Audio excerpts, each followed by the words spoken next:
abusive relationship. I had had an abortion. I was in a sorority that I didn't realize had spiritual implications.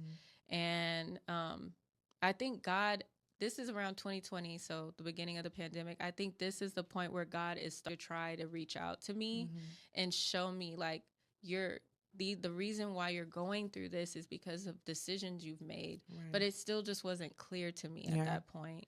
And so you said that God was trying to reach you. Like, how do you, like, how was that? Like, how do you feel that he was trying to reach you? Like, in what ways?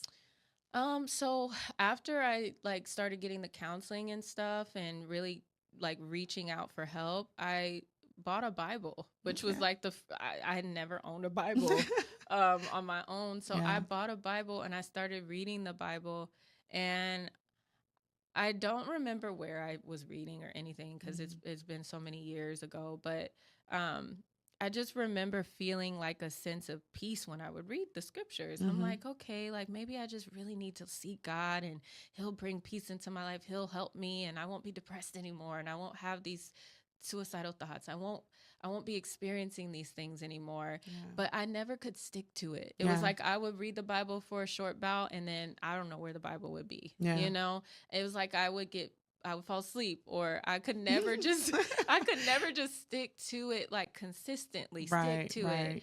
But then also there was still the things of like, well, I'm still fornicating. I'm still doing this. I'm still living my life the same. And then at this point I started travel nursing and I went and started helping with the pandemic and doing the crisis response and whatnot. So I sort of fell to the wayside, even though I knew there was this sort of like he was calling me, like, spend time with me or get to know me.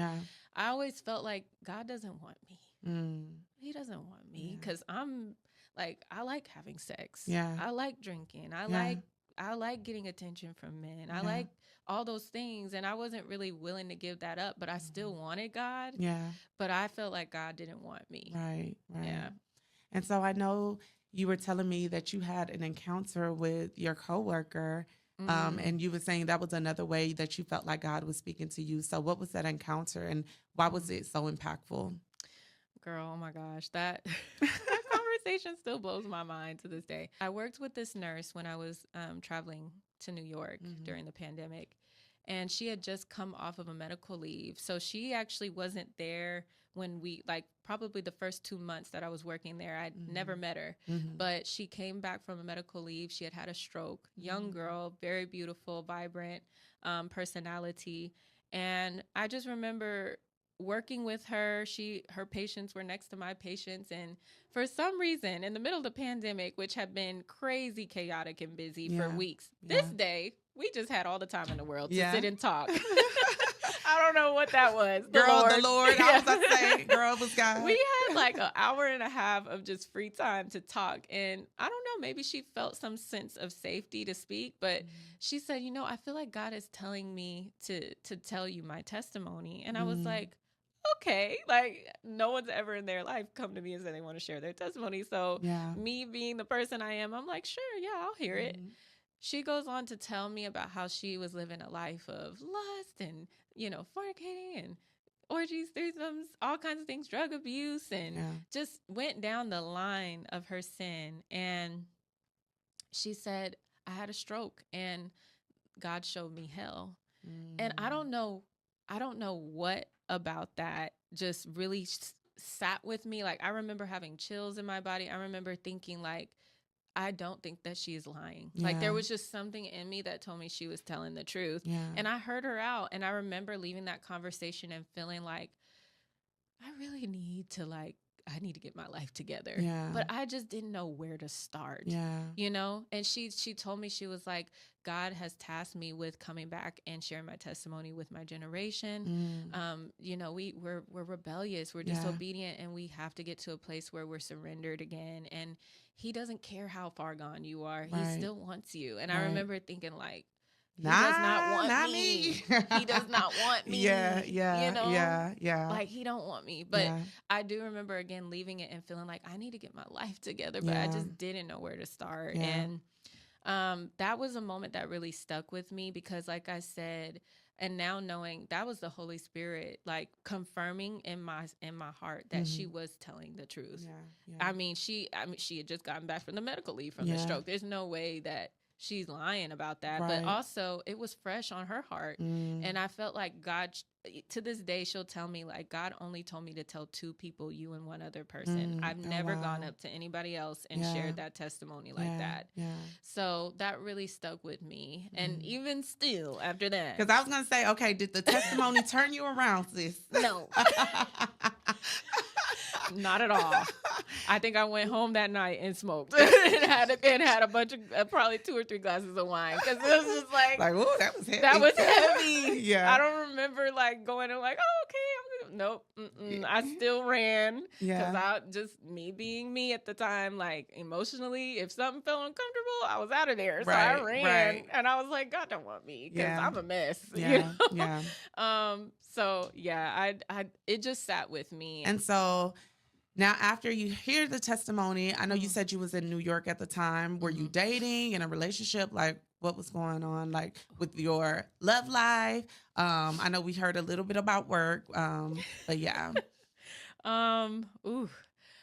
Yeah, so I was dating. I was in a relationship, a committed relationship for quite some time at that point, but it wasn't a great relationship. It wasn't really the healthiest. The thing about it is we were so on and off, and I was seeing other people in New York. No excuses, but I think a lot of us were just trying to cope, you know, the best that we could with everything we were seeing, the death, the stress, and all the chaos. I think we were just trying to cope. I was dating someone in New York, and I knew at that point, like, I was like, Aaliyah, you've reached a point where you're just comfortable doing things that aren't you. I knew that. And I knew that I needed to change, but again, I just didn't know where to start or how to.